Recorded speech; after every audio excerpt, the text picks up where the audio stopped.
not a very technical talk. This is more of an introductory talk. This is a fully interactive talk. I'm going to get you guys involved. I'm going to get you guys engaged. Hopefully we'll have a little bit of fun. It probably won't last the full hour, but we are going to have some fun. And I'm trying to think if there's any other disclaimers that need to be done at this point. I'll remember them in the middle of the presentation. So the title of this is We Built This, and so can you. Really looking at open source and the impact that open source has in the information security world. And this is a fantastic talk to come off the skirts of Trey's keynote, and hopefully you'll find out why. Just a little bit about me. My name's Tim Fowler. I'm a security consultant out of Asheville, North Carolina. I love interacting with people, so if you have questions, comments, completely positive feedback, all negative will be completely rejected. Just kidding. You can follow me on Twitter and things like that. Quick show of hands, who's this your first security conference? Yes. I'm sorry, you guys. I'll try to do the best. No, I'm actually really glad you guys are here.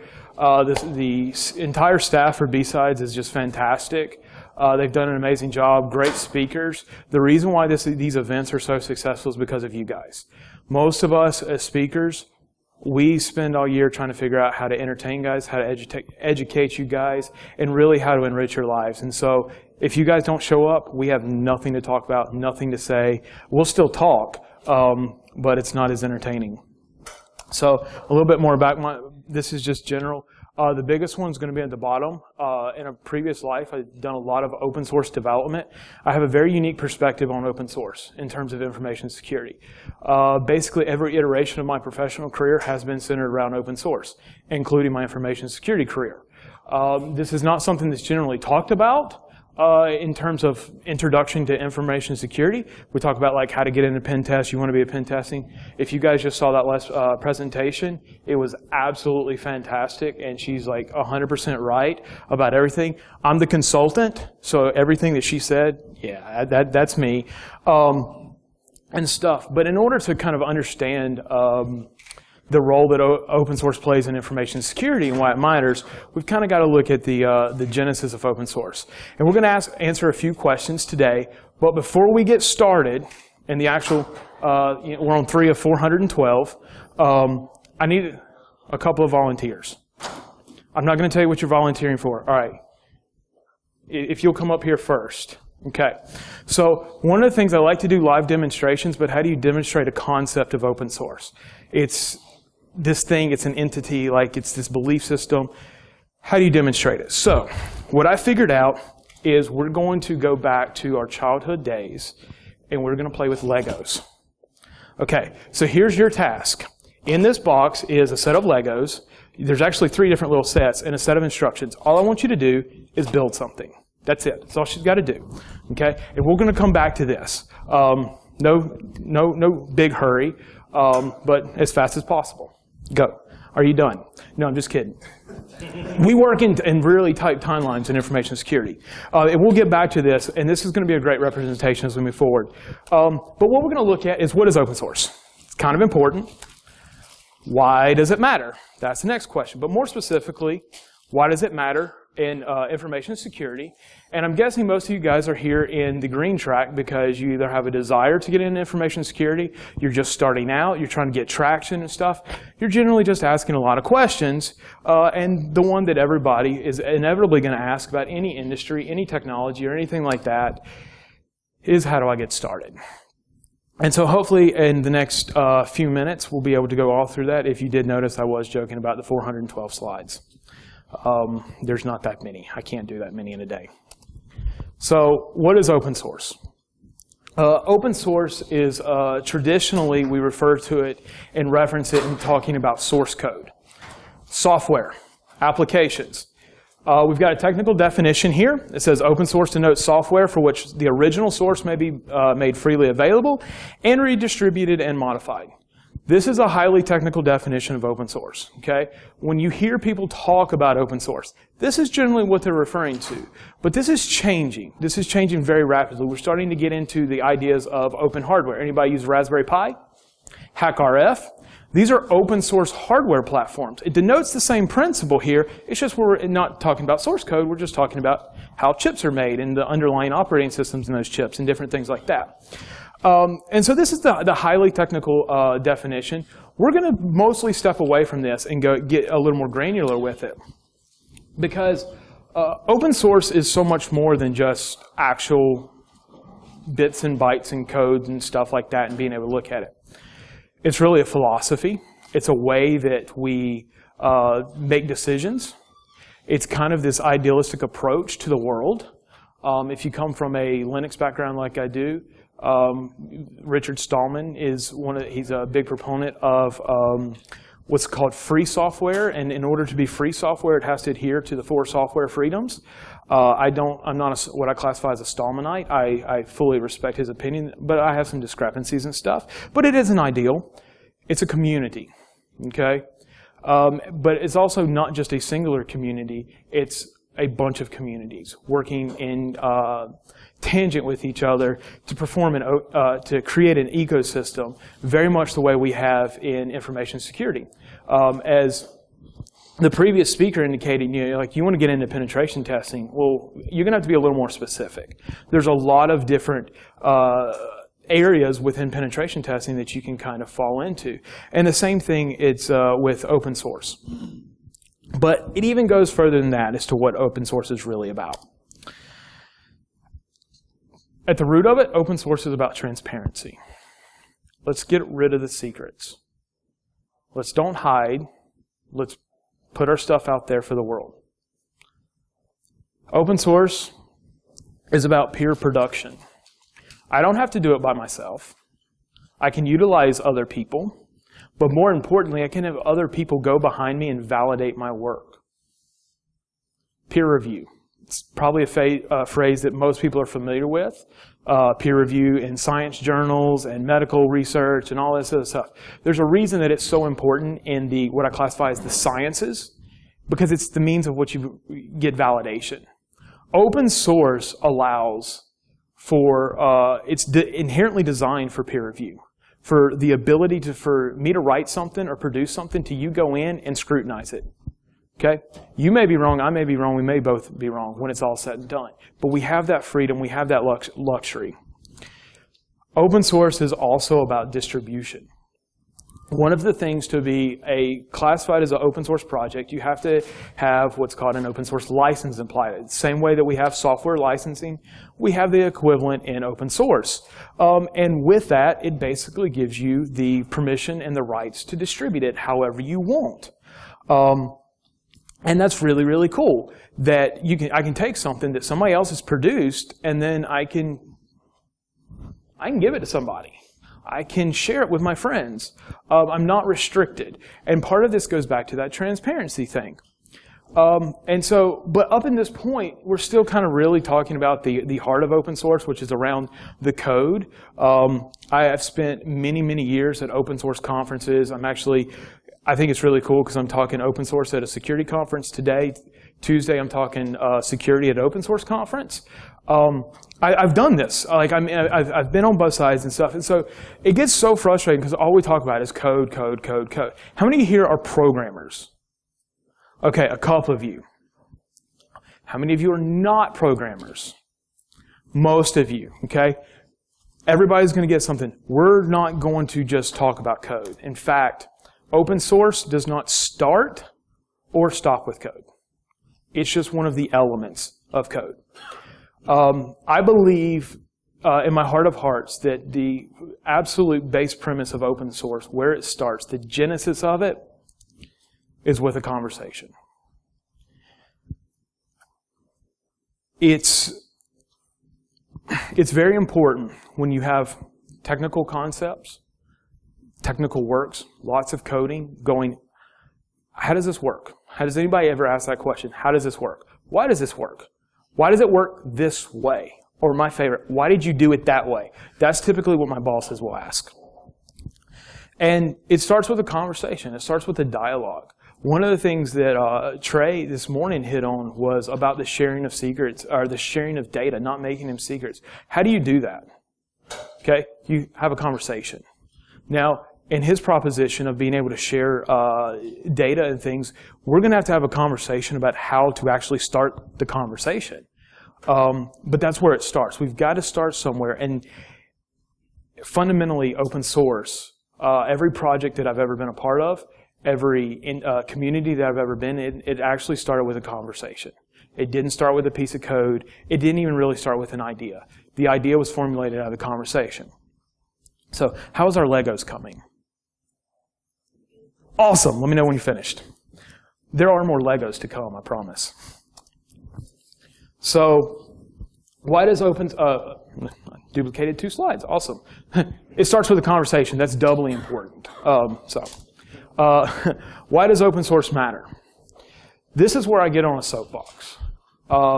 Understand that open source is inherently a community. It's very idea-driven. These are my ideas.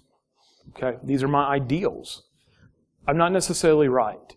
I'm drawing off the experiences and the information that I have. I'm taking the knowledge, the hard facts of my experiences, and I've produced this. Okay? If you're in the open source world, you disagree with me, awesome. Let's have a conversation, because that's how change gets started. So the number one reason that open source matters is because it allows access without restriction. Okay? I was going to put in here that open source doesn't discriminate. And I took it back because, unfortunately, there is some discrimination in open source, but it mostly comes from the human beings that are managing open source projects. But at the absolute base element, open source does not restrict access to anybody. Okay? It dissolves borders in a lot of cases. I can do things in open source that enterprises are doing with 7-figure salaries. Why? Because I'm not restricted by access. Half the time when we spend money on vendors and stuff, we're really just paying for access to knowledge. Open source has given us this knowledge, in most cases, for free. But also, the transparency allows for audits and assessments of the code for potential issues. How many people have paid attention to what's going on in the world over the last couple of years? All I got to say is OpenSSL. Okay? Lots of people are very frustrated with OpenSSL. I'm going to tell you why you should not be frustrated with OpenSSL. We're reviewing it. We're finding problems and we're patching them. Instead of just going, yep, it's there, it's this monolithic thing, we're not going to touch it, we're going to hope it's secure. We hope it's secure. We're not taking that approach. It's open, it's available, we're going to find the problems. There's going to be problems. I'm a wireless guy. That's my domain of expertise. And I do really, really crazy and potentially scary things in the RF spectrums. And one of the things I love about wireless is we have continuously broken it over and over and over again. Well, they'll come up with a standard. They'll come up with the implementation. All of our wonderful hackers are going like, yeah, that's not good enough. Let me show you why. They go back to the drawing board. They come up with a different alternative. We break that again. And it creates this entire life cycle of development. This is one of the things that open source allows us to do very, very easily, is that we have the ability to perform these audits, perform these assessments. Now, I would be remiss if I didn't tell you one of the drawbacks of this very same policy of transparency. Anybody familiar with the bystander syndrome or bystander effect? It's basically the concept that if you're in a large group of people and somebody falls under distress, everybody walks around them because somebody else is going to take a look after them. Whereas statistically, if there's just two or a few people and somebody falls under distress, everybody will run to their aid.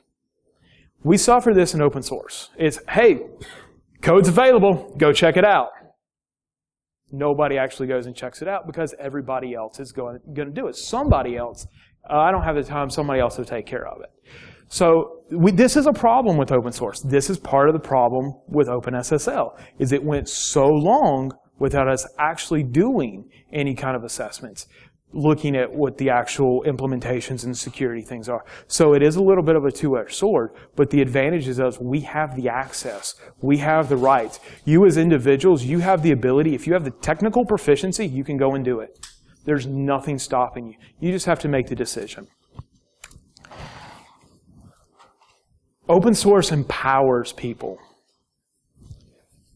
in ways that are just amazing, but it also allows us to produce things at an alarming rate, but we're also able to take things that we may not have built ourselves, okay, and build upon them to produce something in its entirety. How are we coming? We done? All right, awesome.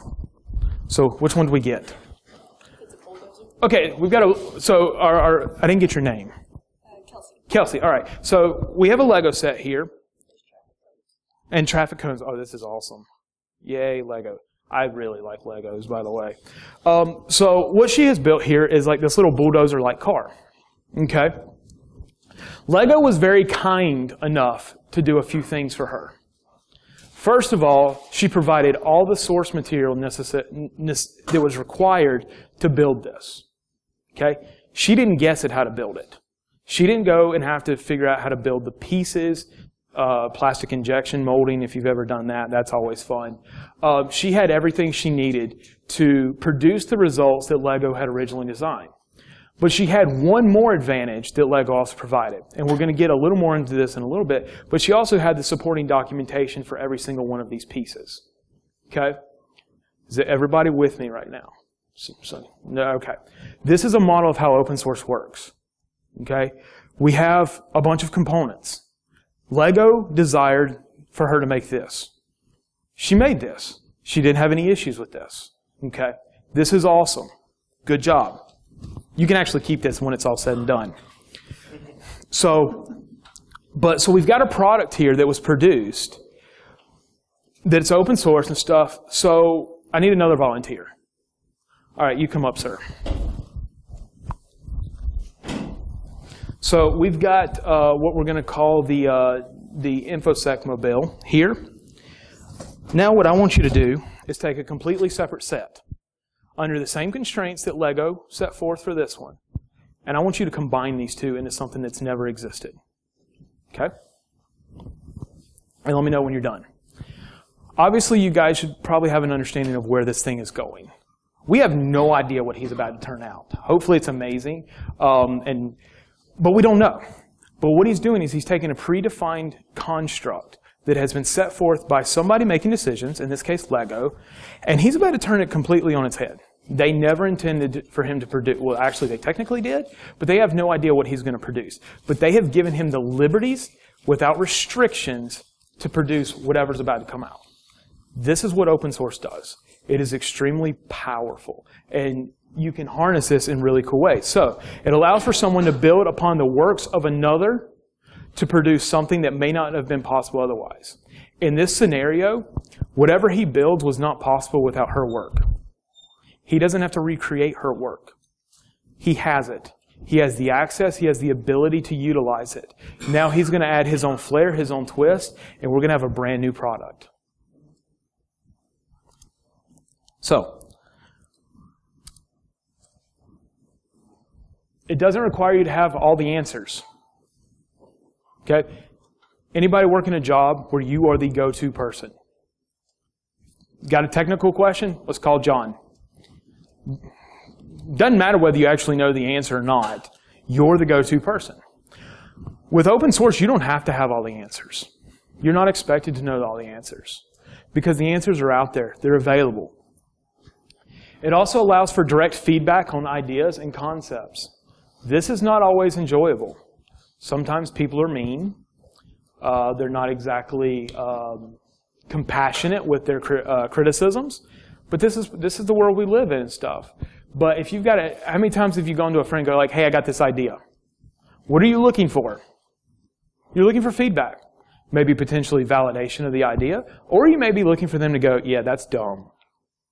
And you take that advice and you make some decision based off of it. Well, this is really, really important because feedback is how we keep the conversation going.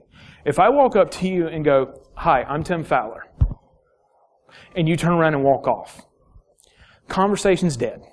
There is no feedback.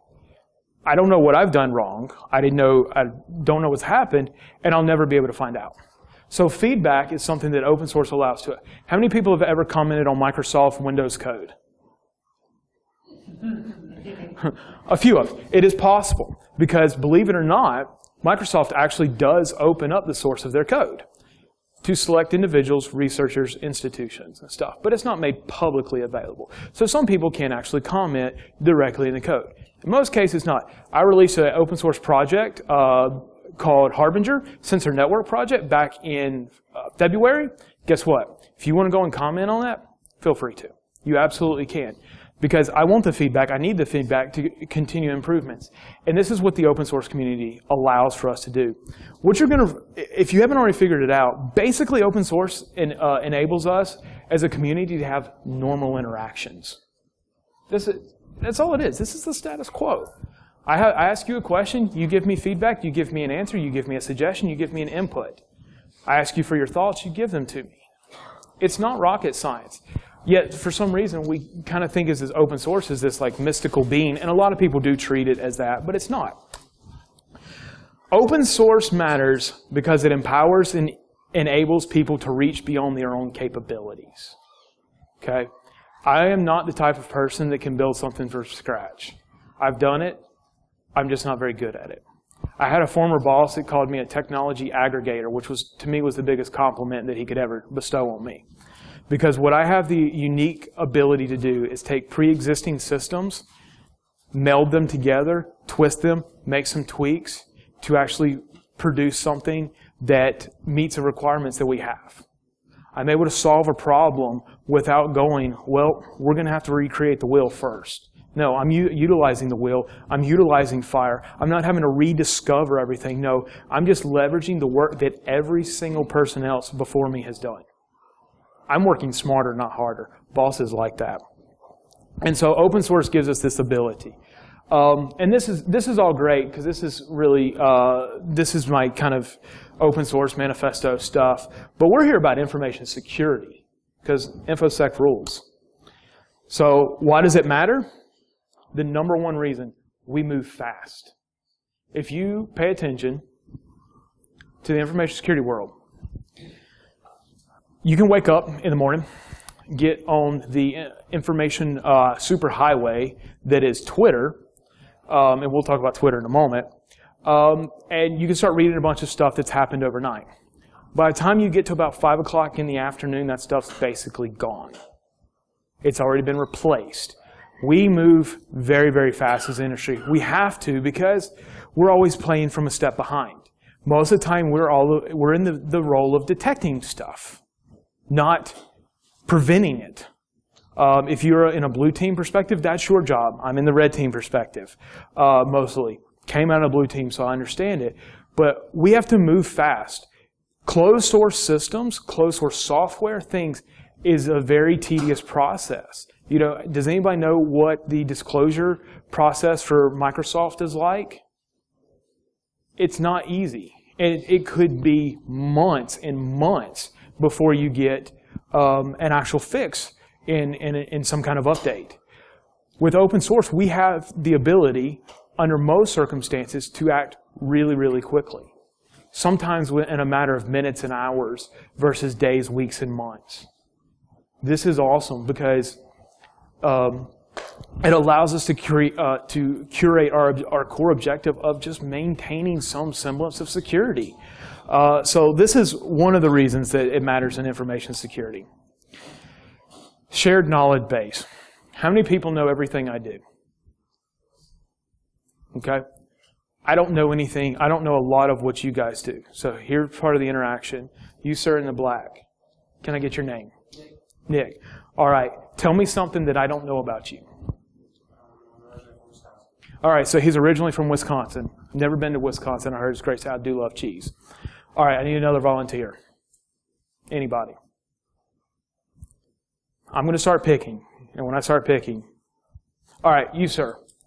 What piece of information did you just learn that you did not know? Exactly. Shared knowledge base. Okay? When we start a conversation, when we start opening up, we start sharing information, we start to gain collectively. not just as individuals, but collectively as an ecosystem, as a community. As people make discoveries in information security, we all benefit from the disclosure of those discoveries. If we go, yep, I'm going to keep it secret, keep it to myself, nobody else is going to, I'm going to keep this in my tool bag. Do you know who it benefits? Me. It's the most selfish thing we can do as a community, is to keep, yes, question. Not really a question, just a comment. I don't think it benefits you either. It really doesn't. In the long run, you're right. It doesn't. It's a false economy, as Trey said. It looks like it benefits me because I'm the only person that knows about this. But in the long run, it actually does not benefit me. And so I've got a choice. No benefit for anybody, or potentially benefit everybody. Okay? The greater human good, if you believe in that, says we probably should start sharing our information. And I happen to agree. Everyone can see what you're doing. Transparency. Everybody lives in a glass house in open source. It can be scary stuff, but it also can be extremely validating. When somebody goes to, you know what, I looked at your concept and you're right. Yeah, those are the days I live for. Haven't had one yet, but I live for it. But the shared knowledge base allows us to. So there's this cliche, we've all heard it, we are sitting on the shoulders of giants. I don't really like that phrase because I think of it more as we are standing side by side, fighting together. Okay? It's easy for me to ride on somebody's shoulders, but what value have I brought them? But if I'm standing arm in arm with them and everybody next in line with me, now we're stronger.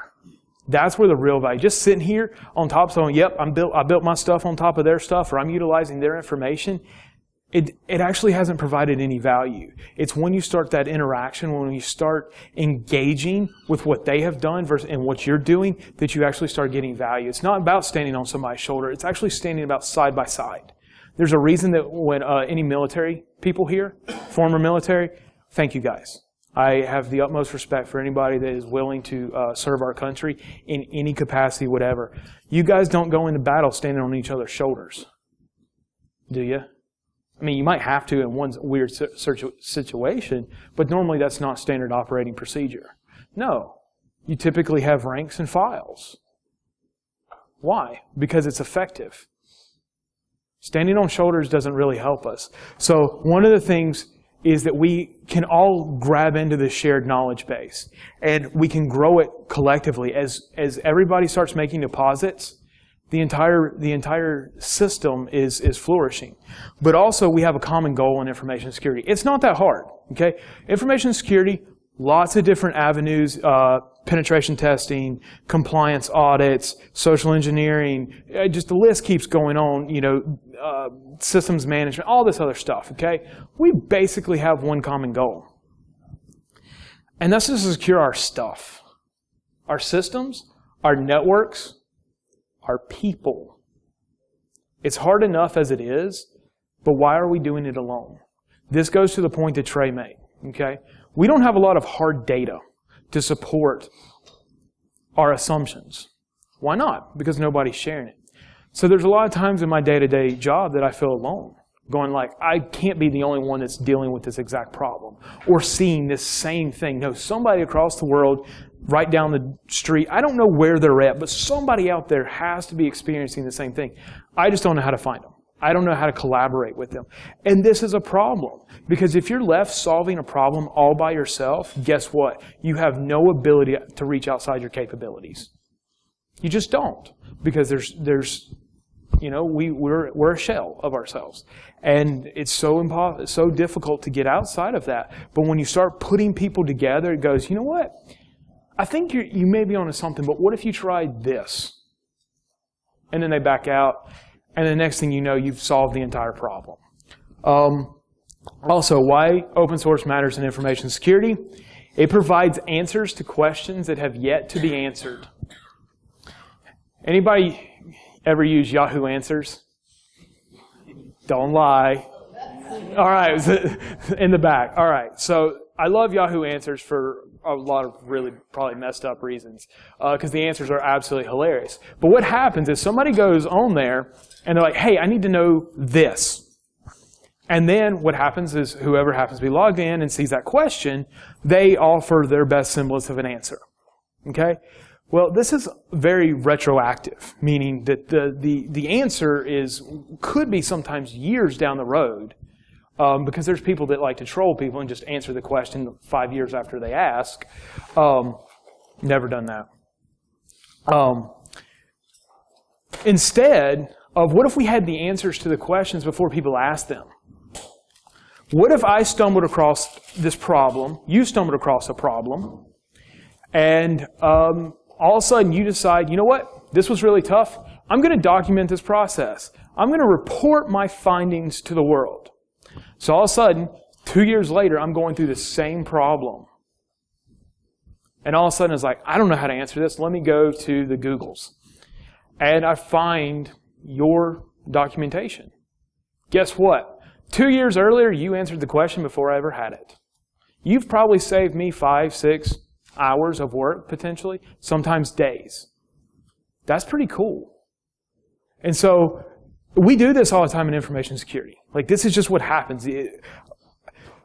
I've been in the open source world for so long, I have no bones about saying this. Information security does open source better than any industry in the world. We get it, we understand it. Everybody else just leeches it. We actually create it. We get this. It's so important because we can provide answers. Okay? I may not have all the answers that you're looking for, but somebody else does. Very few times do you actually come up with a new situation that is 100% unique. And if you find yourself in that position, write it down, share it with the world, because eventually somebody's going to come back to that. So, to understand just how important open source is to information security, anybody recognize any of this stuff? Okay, Kali Linux. Well, first of all, Linux is the largest open source project in the world. Kali's built off of it. That's kind of cool. Social Engineering Toolkit by Dave Kennedy. Guess what? Open source. ReconNG by my good friend Tim Tomes. pfSense, OpenVPN, Mmap, VirtualBox. We can keep going. Open up the Kali tools in Kali Linux. All of that stuff. Somebody's going, you know what? I'm going to write this and I'm going to share it with the world. I use it every single day. Thank you, whoever wrote all of that stuff, because you make my life easier because I don't know how to write it. I simply don't have the answer, don't know how to write that, but they have it, and I can leverage that to come up with the answer that I need for my client or for my situation. So when I say that open source matters in information security, this is living proof. The Metasploit framework, the largest Ruby project in the world. Not just from the lines of code, but also from the sheer number of contributors. The last time I checked, I think it was around 3,000 individual contributors had committed something to the Metasploit framework project. 3,000 people. Try to get 3,000 people to do anything together. It's so hard, but how did it start? It started with a conversation. So, we know what open source is. We know kind of what its role, why it matters, what its importance is. There's one last question. How do we get started? How are we coming on the Legos? Almost done? All right, cool. So, how do we, yes, question. Do you mind going back to the previous slide, please? It'll, $5. No, I'm just kidding. I am actually very new to this conferences, and I'm struggling to understand the assumptions in your argument. So, open source, are you saying open source for the sake of open source, or if you go to a commercial organization, a business, right? Mm-hmm. Any business, like lots of companies, and they're developing a product for their business. Mm-hmm. So, they cannot be open source, right? It is their patents and everything is built on that product, right? Yeah, so, well,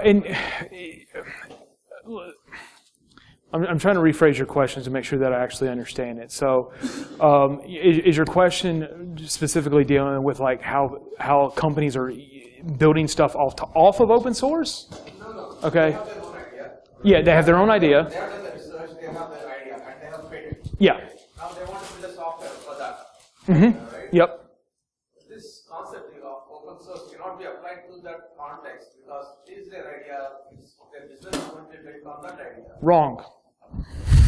So No, because basically your question is, the question is that you've got a company that's got an idea, they want to produce it, and he's basically saying that open source is kind of counterintuitive to them protecting. And I didn't mean to be so harsh. Anybody familiar with Red Hat? They give their software away for free. They charge for subscriptions. It's all based off of a business model. There's many great open source models in how you can actually monetize giving away something for free. It is a non-traditional business model. Most of them are geared around subscriptions in some form or fashion. But the prime example is, anybody familiar with Snort and SourceFire, the open source IDS? Do you know who bought them? Cisco. Why would Cisco buy something that you can download for free for many, many hundreds of millions of dollars unless they were able to make money off of it? There's ways to make money. It's a very unique ecosystem. You have to be very well in tune with the kind of underpinning of how open source works and how. So from a traditional business sense, you are correct. From the overall arch, I mean, Red Hat's one of the largest technology companies to ever exist. They completely wrote the book on how to make money in open source. What they did was revolutionary. So it is completely possible, but not completely common. And if you want to, we can spend some more time discussing this afterwards if you're really interested. Because like I said, I do have a lot of thoughts and opinions on this because I've been doing it a little bit. Yes? A lot of people have like an open source version, but then they also have like a professional version of the tool, so you can't pay for support or whatever. Oh, I took. Yeah. Metasploit. Is that what you said? Yeah. That was. I took it off. Yeah. So the Metasploit framework is the perfect example of that. You've got Metasploit Pro, which is owned by Rapid7. They actually also own Metasploit. They release it for free to the community. If you want to hire functioning, more plugins and all this other stuff, like pretty shiny stuff that makes businesses happy, you can pay for it, but you don't have to. That's one of the common elements that we see in business. Okay, open source doesn't just. Please don't make the assumption that open source means free. You can make money. You can make lots of money on open source, but you have to know how to do it in the right way, and it is a very unique business structure. But Metasploit is the perfect example of this. Rapid7 makes money off of building off of this. Okay, Metasploit Pro is not its own system. Guess what it's built off of? Metasploit framework. They just add to it. Yes. Microsoft has stagnated over the years doing the opposite. So the statement is that Microsoft is basically stagnated, doing just the opposite. And I actually very rarely will do this, but I actually have to applaud Microsoft. They have made some big steps in open source. They just recently open sourced the entire .NET libraries and stuff, which was huge, which means now we can actually natively run it on a Linux environment for the first time ever. Yeah, they stagnated, and what they really, I mean, if you look at what Microsoft is doing, they're making some wholesale shifts to go more in line with where the mainstream current is going. They just announced that they're going to be releasing a Nano server, which is a no GUI. It's basically a Linux server running Windows. That's it's bare metal. There's a reason. Windows 10 has a package management system that's very similar to apt. Okay, there's a lot of adaptation. What people are finding is that it's very hard to stay relevant in the proprietary source game when you're at that high level, when you have companies like Facebook, Amazon, Google and stuff, where they're piping out open source stuff every single day for people to consume. It's very hard to stay relevant. And so we're actually seeing a very big migration into open source. In fact, I talked to a company that had never done open source, and they're going, we have to do this to stay relevant. And 10 years ago, that is not a conversation you would ever have in a business. Going, we need to give something away to stay relevant. You know, we need to do something. So it's really cool. How am I doing on time? Oh, I got plenty of time. So are you done? Awesome. Can I see what we have? I charge for precompiled binaries. Well, see, here's the thing. It's open source, so I can just simply decompile it anyway and reassemble it however I want. So he took the little bulldozer police car thing, and now we have Trey Ford's new airplane. In fact, I think we should give it to them and stuff. So what's really unique about this is the fact that he started with a pre-existing platform, something that had already been built. Okay, we had the little bulldozer. He had a bunch of pieces that were designed to go with something. They were designed to build something. He goes, no, I'm not going to do that. I'm going to build my own thing. Okay, I'm not sure that this would pass flight regulations and pre-flight checks. But in this context, it doesn't matter. Because 25 minutes ago, this didn't even exist. Odds are, except for a computer simulation, this exact build has never existed. Okay? He didn't have to do it on his own. He had other people to build upon. He had the original design. He had all the core components. I'm a big proponent of modular design, especially in software. Why? Because it allows you to drag and drop. It allows you to build things not as this monolithic thing, but I don't like that. Now it's my new product. I can remove it. Open source gives me this ability. It also, unfortunately, now I get to relicense this as my own. Sorry. I hope you had a good lawyer. No. There are some interesting legal aspects with open source that we're not going to get into. Open source starts with a conversation. Start a dialogue. Ask a question. Somebody asks me a question. Not too personal, please. Anybody? Where am I from? Okay. Originally, I was born in Northeast North Carolina. Moved to the upstate of South Carolina, spent a long time there. Last year moved to Asheville, North Carolina. Okay? This is a general conversation that we have a lot. Okay? But from that, you can gain a lot of knowledge. If you're familiar with the upstate of South Carolina, that maybe you can infer which college team I root for, and things like that. All of a sudden, a simple context, a simple question, a simple conversation actually divulges so much potential information that we can leverage into building new products, building better security, and things like that. So open source starts with a conversation. Please start the conversation. Ask. Just ask. I've got a good friend, dear friend, who could not be here this year. He's on Twitter. His name is Switch. And he is a case study of mine. He, by his own declaration, is not very technical. But he has done something very interesting. He got on Twitter, and he started talking to people. Everybody, actually. And he just started talking. He started asking questions. He started giving his opinion, giving his thoughts. He had to take, sometimes people would say that he's wrong or point out fallacies in his statements or stuff, and that's fine. But what he did was he started a conversation that has been like a snowball. Like, I can't even get traction in the community, in this industry that I work in, like he does, and he doesn't actually work in the industry. It is amazing because he started a conversation. Okay? He doesn't write code. He's not a pen tester. He's not a networking ninja or pirate or whatever adjective you want to throw at it. Okay? He switched, and he was curious. So he went to the people he knew had the answers so that he could get the answers. He could build off of their knowledge and success. So where do we start these conversations? There's a lot of places. These are just a few. Anybody familiar with GitHub? Okay, GitHub is where you go for code. Okay, there was Google Code. There's also Bitbucket, which I put up there, which is another alternative. There's no right or wrong answer. I don't sell tools. I don't promote companies that I don't actually believe in. I'm not endorsed by any of these. Anybody familiar with IRC? It's still a thing. It's still a thing. Hey, I still log into a BBS. Okay, yeah. IRC, Internet Relay Chat, there's a slight learning curve getting into it. But guess what? Metasploit Framework, I'm going to pick on them because I just absolutely love it. They have an entire channel dedicated to nothing but understanding Metasploit. You want to ask how something works? You log in, you get on the channel, you ask the guys who wrote the code how this works.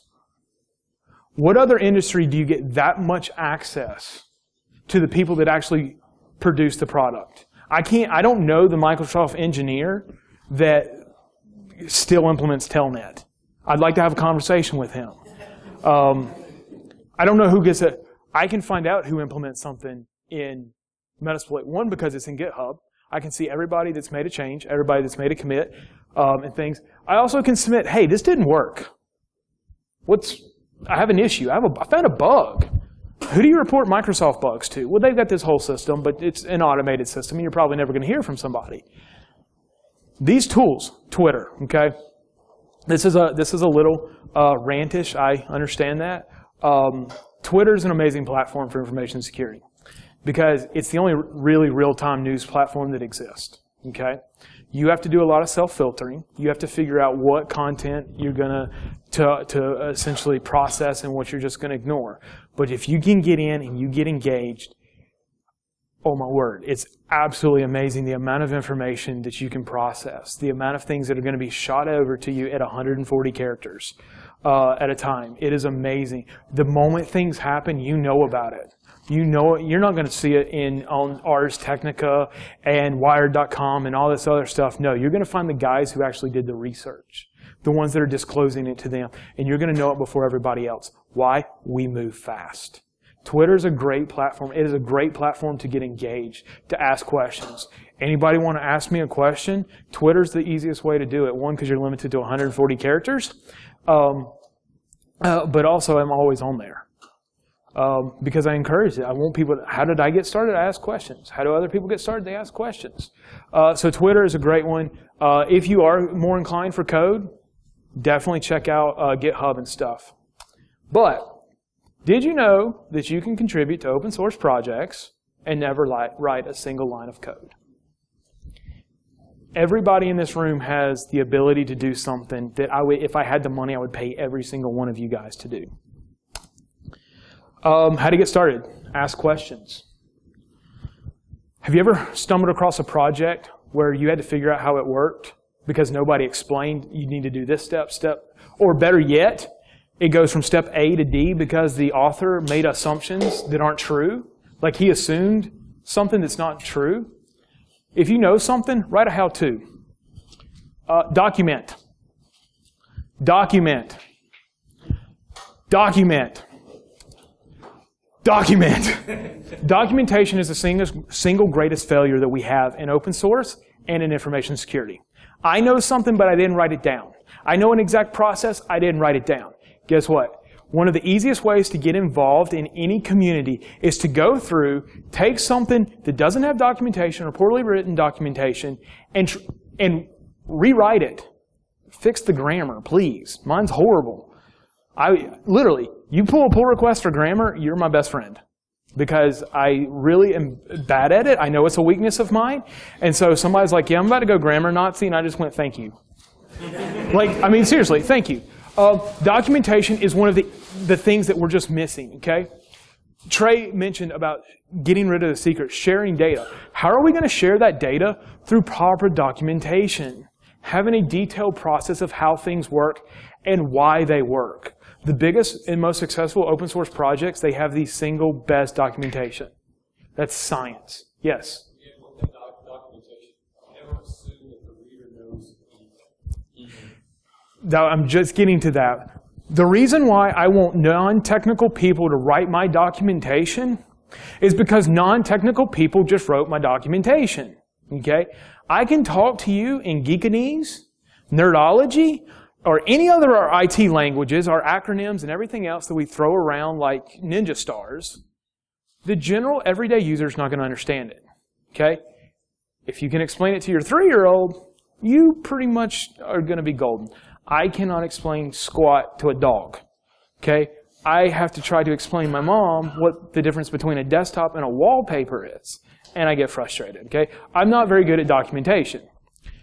This is where people getting started in information security, this is one of my points, is document everything. If you know how to do something, if you understand it, write it down. Put it out there for somebody to see. Why? Because it goes back to what we talked about at the very beginning. You may be answering the question that is yet to be asked. Okay? If you struggle for 5.5 hours to solve a single install problem, and you finally figure out the workaround, how many people do you think struggle for 5.5 hours for the same install problem? Don't be greedy. Share the wealth. Save me time because I'm going to save you time down the road. Documentation. Seriously, we are very bad at this. Okay? Technical people, code writers, yeah, documentation just doesn't happen. We may make a few comments in the code that are just as cryptic as the actual code because we've done it shorthand and all this other stuff and nobody really knows what's going on. Or you come into like a project that I came into one time where there was a line of code that says do the magic. And all we knew is if you took that out, the magic didn't happen. We don't know what the magic was. Okay? That is really, really bad. Why? Because it was something that we couldn't come in and fix because it wasn't well documented. This can help. Students, document. Get in the habit of writing things down. The worst part of my job is writing reports. The best part about my job is my reports have gotten better because I've started a process of documenting myself as I go. I don't have to go back and replay it. I've got it as I'm going. As you're doing things, document. You know, one of the things that I would encourage everybody, especially if this is your first security conference, write about it. A blog, something. Put it somewhere. Record your experiences. Okay? They're insightful. They're impactful. You have no idea what somebody else is going to be able to get from that. And it could be absolutely amazing. You might be the reason that somebody gets into the industry and does something really awesome. Like get us to the machine singularity. So, find a project. Doesn't matter. It doesn't have to be code. It can simply be an organization. It can be a community. It can be an effort. Doesn't matter. Work to the current documentation. Okay? If there's documentation, follow it to a T. It'll break, almost guaranteed. But that's going to give you, it's going to show you where the deficiencies are and where you can step in. Going, hey, there's obviously, you went from 1 to 47. What happened? Let me see if I can work through it. You may not be able to solve it, but put what you've got up there. Somebody else is eventually going to figure it out. Did it work? Probably not. But if it did, awesome. If not, find out why, submit a pull request, and celebrate your first contribution to open source. Okay? This is from a code, from a technical standpoint, from a documentation standpoint. Really, your first contribution to open source is showing up to this conference. If this is your first time, welcome. You will be back. It's addictive. It's absolutely an amazing industry to be a part of. And understand everybody here plays a role because none of us have the same experiences.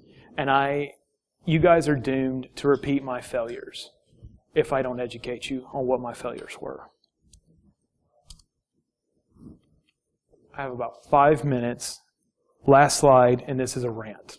The whole thing's actually been a rant. You just guys didn't know it. So I come out of the open source world. I've worked on many projects. I've released a few into the public. I've had a few that have gotten squashed miserably. But there's one consensus that I have, and if you take out anything out of this presentation, it's going to be this. If you write it, publish it.